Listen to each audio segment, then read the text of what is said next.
Baik, ini ada yang bertanya tentang hukum demokrasi. Baik, apa yang dimaksud dengan demokrasi? Karena dalam agama Islam itu dianjurkan untuk bermusyawarah. Musyawarah tidak sama dengan demokrasi. Jadi musyawarah tidak sama dengan demokrasi. Saya kasih contoh. Al-Quran memerintahkan kita wasyawirhum fil amr, bermusyawarah di dalam satu urusan. Kita diminta untuk musyawarah. Fa idza azamta fatawakkal 'ala Allah. Kalau kamu sudah bertekad bulat, maka bertawakallah kepada Allah. Ini perintahnya musyawarah. Tapi kalau suara terbanyak, apa kata Al-Quran? Wa in tuti aktsaru man fil ar yudilluka an sabili. Kalau kamu mentaati mayoritas orang yang di muka bumi, maka bisa menyesatkanmu dari jalan Allah. Jadi musyawarah dengan demokrasi dua hal yang berbeda. Dalam musyawarah itu ada namanya musyawarah mufakat. Yang dipakai acuan adalah bahwa hasil musyawarah tersebut itu tidak boleh bertentangan dengan tuntunan agama. Maka sesuatu yang sudah qat'i tidak bisa dimusyawarahkan.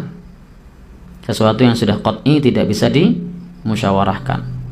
Musyawarah hanya dalam perkara-perkara yang belum ada ketetapan dalam tuntunan agama. Maka seorang muslim tidak boleh bermusyawarah. Bolehkah menjual minuman keras? Kenapa? Sudah jelas hukumnya haram. Kenapa dibahas lagi? Jadi ini konteks musyawarah. Tidak perlu pula dimusyawarahkan kita sholat apa tidak, karena ayat sholatnya sudah jelas. Tidak perlu pula dimusyawarahkan lagi besok puasa apa tidak, karena ayatnya juga sudah qat'i. Maka sesuatu yang menyangkut halal haram, yang menyangkut perintah dan larangan, itu tidak bisa dimusyawarahkan. Yang dimusyawarahkan adalah dalam menerapkan perintah, dalam menjauhi larangan, dalam menegakkan aturan agama, itu bisa dimusyawarahkan. Dalam hal-hal yang menyangkut hajat hidup orang banyak, itu bisa dimusyawarahkan. Tetapi dalam musyawarah ini, kalau keputusan itu bertentangan dengan tuntunan agama, maka musyawarah itu batal demi hukum. Itu kalau dalam musyawarah. Ternyata hasil musyawarahnya adalah kita libur sholat selama 1 minggu. Boleh diterima enggak? Tidak boleh. Tidak boleh diterima. Tapi kalau dalam demokrasi, yang diukur adalah suara terbanyak. Asal suaranya banyak, ya sudah, baik benar ataupun salah, dia bisa menang. Jadi demokrasi itu asal suaranya banyak, baik benar atau salah, dia bisa menang. Maka voting itu hanya boleh kalau konsepnya sudah matang. Kalau konsepnya belum matang, tidak boleh di voting. Jadi konsepnya sudah matang. Kita mau sholat di jamak di masjid di pinggir jalan Solo, atau akan kita jamak kalau sudah sampai tujuan di Sragen misalnya, kan mau ke tempatnya Ustadz Aska misalnya. Maka ini boleh dimusyawarahkan. Kenapa? Ini menyangkut soal teknis, konsepnya jelas, kita akan sholat. Cuma nanti mau di voting sholatnya di mana? Di jalan atau di tujuan? Boleh tidak di voting?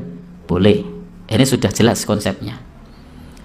Tapi kalau voting dalam urusan-urusan yang menyangkut menabrak halal dan haram, ini jelas dalam agama kita tidak boleh. Sehingga kita dalam masalah ini, kalau tadi pertanyaannya apa hukum demokrasi, maka saya jawab, siapakah yang memanfaatkan suara terbanyak itu? Kalau yang memanfaatkan suara terbanyak itu adalah orang-orang baik, maka demokrasi ini akan menjadi alat kebaikan. Tapi kalau yang menjadi mayoritas adalah bukan orang-orang yang baik, maka ini demokrasi menjadi alat keburukan. Maka demokrasi itu pisau bermata dua. Ketika masyarakatnya adalah masyarakat yang terdidik, masyarakatnya adalah masyarakat yang melek pendidikan, masyarakatnya adalah masyarakat yang paham dengan halal dan haram, maka demokrasi ini dapat mengantarkan pada kebaikan. Tetapi ketika masyarakatnya adalah yang jauh dari pendidikan, masyarakatnya adalah tidak paham halal haram, masyarakatnya masih berpikir yang penting senang, maka dalam posisi seperti ini maka lebih banyak mudorotnya daripada manfaatnya, dan ini jelas haram. Kenapa? Karena menjadi alat untuk melanggengkan keburukan. Sehingga prinsip suara terbanyak itu tinggal siapa yang suaranya banyak. Dan juga tercelanya demokrasi, suara ahli ilmu dengan yang tidak punya ilmu itu sama. Suara guru besar yang paham tentang lingkungan hidup dengan suara rakyat yang tidak mengerti lingkungan hidup, di voting bab lingkungan hidup, bisa jadi yang menang bukan guru besar, yang menang adalah masyarakat. Kenapa? Banyak.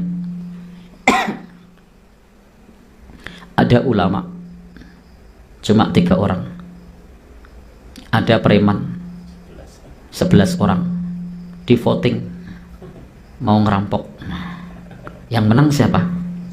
Yang 11. Baik, jadi intinya demokrasi itu pisau bermata 2. Jadi bisa menjadi alat kebaikan, bisa menjadi alat keburukan, karena berdasarkan kepada suara terbanyak. Dan Al-Quran sudah mengingatkan kepada kita, kalau kita mengikuti mayoritas di muka bumi, dapat menyesatkan kita dari jalan Allah Subhanahu wa Ta'ala. Maka beda konsep musyawarah dengan konsep demokrasi. Maka kalau mau berdemokrasi, ya harus diiringi dengan mencerdaskan masyarakat kita, dengan meningkatkan pendidikan, dengan memahamkan tentang tuntunan agama. Selagi masyarakat masih jauh dari pendidikan, jauh dari agama, maka demokrasi itu akan menjadi presiden buruk. Tetapi jika masyarakat itu sudah baik, mayoritas orang baik, maka itu bisa menjadi alat kebaikan. Sehingga kesimpulannya bagaimana hukum demokrasi? Pisau bermata 2. Wallahu a'lam bishawab.